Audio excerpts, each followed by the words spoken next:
Hi, I'm Justin. Also, I hate the way my voice sounds, so if you can do whatever Photoshop does to voices, make me sound awesome. And this is my lovely friend, The beauty in the eyes of the beholder, and it's just about getting into the seat of being the beholder. Hayley. I don't think you have to be particularly perceptive.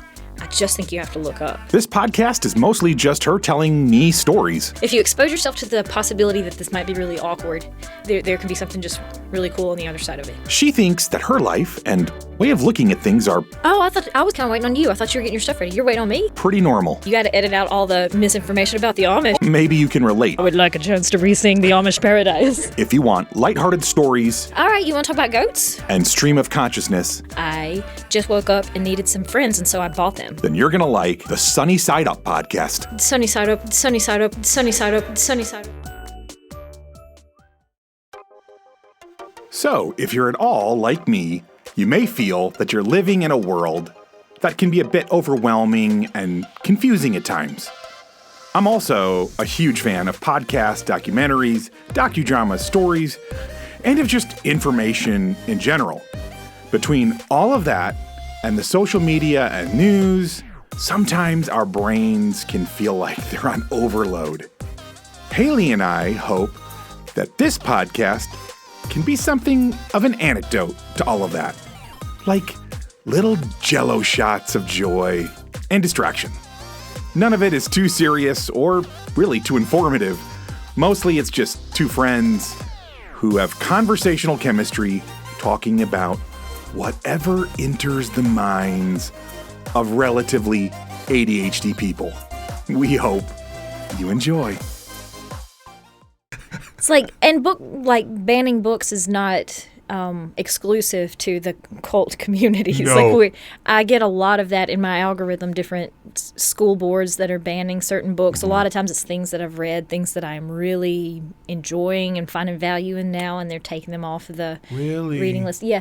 Angie had actually messaged to ask if I'd read a certain book. She was in Nicaragua and she read it, and it kind of rocked her world. It was a book by a Mississippi writer, but he's our age, but he was black and grew up in Jackson, so he's writing memoir about his experience. Yeah. And she's asking me, she's like, hey, did this surprise you, or did this seem to reflect, your memories? And it's interesting to look at a memoir from your contemporaries in your setting and say, does this also reflect, is this a shared experience? Do I remember it this way? Because Angie remembers things differently than I do. And a lot of that's just shaped by perspective and personal bias and everything else. But since then, I've been a little more intentional about choosing writers from our area to see, okay, how much of this is similar? What do we have in common? So, in this book, first of all, why is it banned? What's going on with this book that made it get banned? This one particular that I'm thinking of, his had some sexual content, so that's probably some of it. There were probably some explicit maybe for the younger words. grades. Yeah, they took it off the shelves, but of high schools. And at first, I was kind of outraged because I'm like, man, that book had some value, and I really wish they'd kept it in there. And then I thought about some of the content. I was like, I can see where they get upset about it, but recently, books that have been banned in our area or had parents up in arms. There's a memoir called The Glass Castle. Jeanette Walls is the writer, and she's writing about her childhood experience. And they're like, oh, there's so much bad language. And I'm like, she's using the bad language to show, to demonstrate what her childhood was like. Yeah. You can't hardly explain how your parents were if you tone down their language and only use those PG words. Yes. So some of it's necessary. I'm like, I promise your kids are exposed to worse. Right. I promise. This one's in a book and you can kind of filter it. But the parents are like, I don't want my child to read that. It shouldn't be in a school library. Yeah. But it's assigned reading for 8th graders in other places. Wow. Yeah.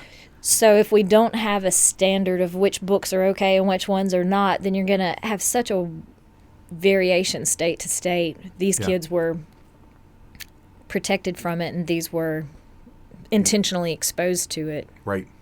Yeah, it's that's such a tricky line, and I know ultimately parents should be able to, obviously have a big voice in it, because there is the extreme end of where sometimes schools will let books be introduced to kids at a young age that are very, very, very just like sexually explicit, and maybe in a way that makes the parents extraordinarily uncomfortable. And if the school system is like, yes, this is great, and all of a sudden Johnny is like asking some very interesting questions that you're not prepared to deal with yet at a young age. I get that side of it. The bad side of it, and this is why I can never be, I've left my full conservative roots to move towards the middle, is because I find that, while I may personally hold some of the moral beliefs for myself, I would never want to force them on anybody else. Right. But I'm just as terrified of the left, because I'm like, oh my gosh, they will force us to adopt things that I'm like, this is not good for society. Like, personally for you, adopt away. But anyways, yeah. The book that Angie had asked me if I'd read was Kiese Laymon, Laymon. The book was called Heavy, and it's his experience growing up in Jackson, which is by population the most violent city in North America. Currently, right now, they have trouble having clean drinking water for months. I don't know if you watch any of the news out of Mississippi, but Jackson's a mess. No, but Jackson became internationally famous for its water. Okay, the water crisis. Yeah. And it's put you guys on the map. Yeah, so this is a guy who's our age, and this was his experience growing up in that side. And this is... Hold on, and just to go back, this book that has like a French-sounding name, Heavy, which means heavy.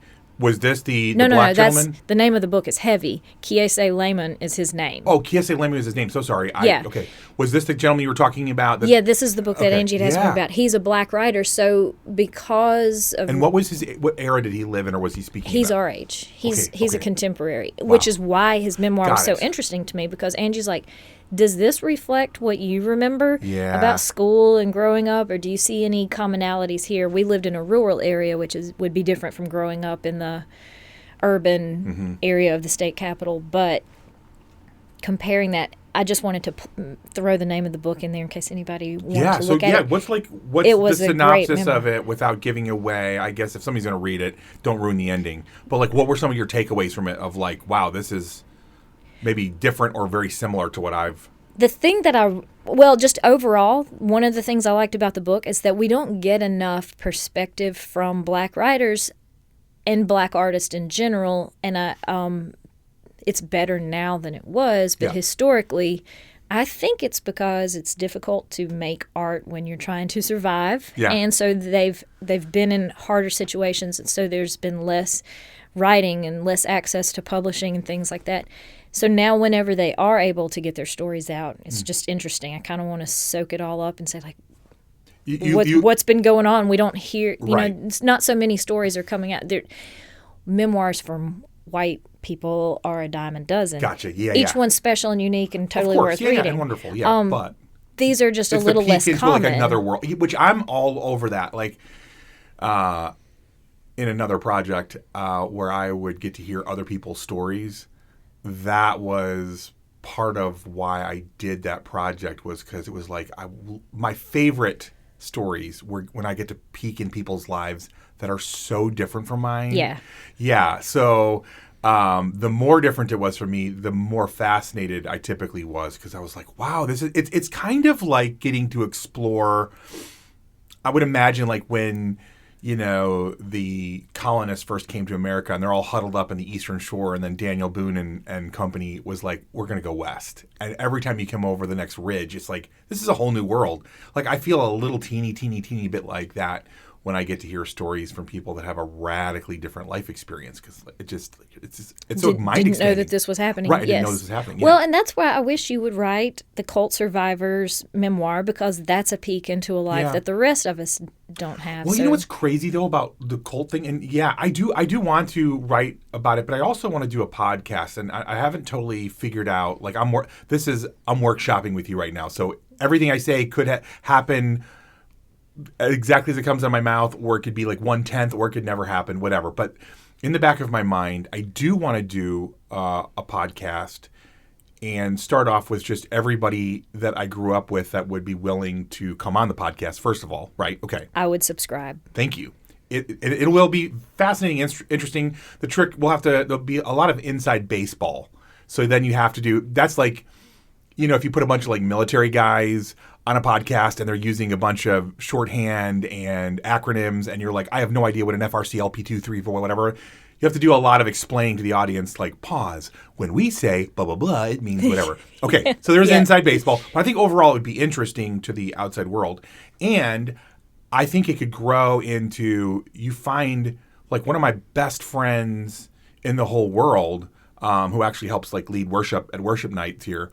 He also was in a cult for just a handful of years. I can't remember, it was like 2, 3, 4 years. But he was in a cult for, and so, anyways, you could start then also collecting other people who have had experiences. Maybe they weren't raised, excuse me, maybe they weren't raised in one, but maybe they experienced it. And I think, I've expounded on this before, but I think the benefit to the larger society is, of course, it is, again, a peek for them into an alternate universe. But the weird thing is, I think there's a lot to learn from cults. And I'm now saying that with like a straight face. I really do.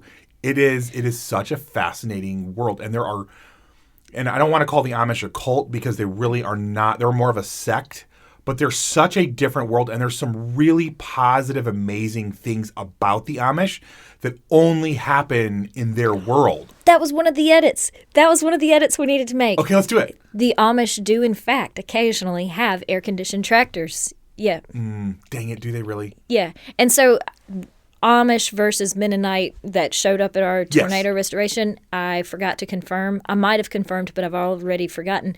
But yes, in some circumstances, the Amish will choose some technology for some limited reasons. So there's that.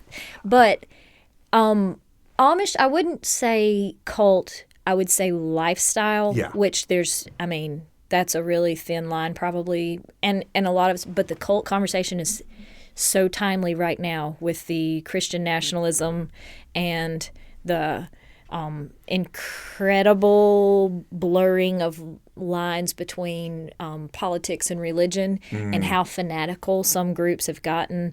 A conversation about cults and how you get into them and how do you know when you're in one and do you even want to escape? Maybe it's safer there. It's like joining the mafia. Yes. Yeah, there's so advantages. There's a bunch of different... Yeah. Please hash this out. Please start your podcast immediately. We can start it today. Oh my God. Yeah. Unfortunately, because of where I'm at in life at this very moment that we're recording, I'm a little stuck, so I can't do that. But I cannot wait. That'll be a good one. It'll be a good one. Yeah, I can't wait. Hello, lovely friends.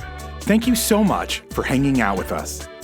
And it would mean the world if you would tell other people about this podcast and maybe even spam your social media accounts with just how much you're enjoying it. If you are, of course. Also, commenting and rating us on whatever platform you're downloading or streaming from is incredibly helpful to a little startup podcast like this one.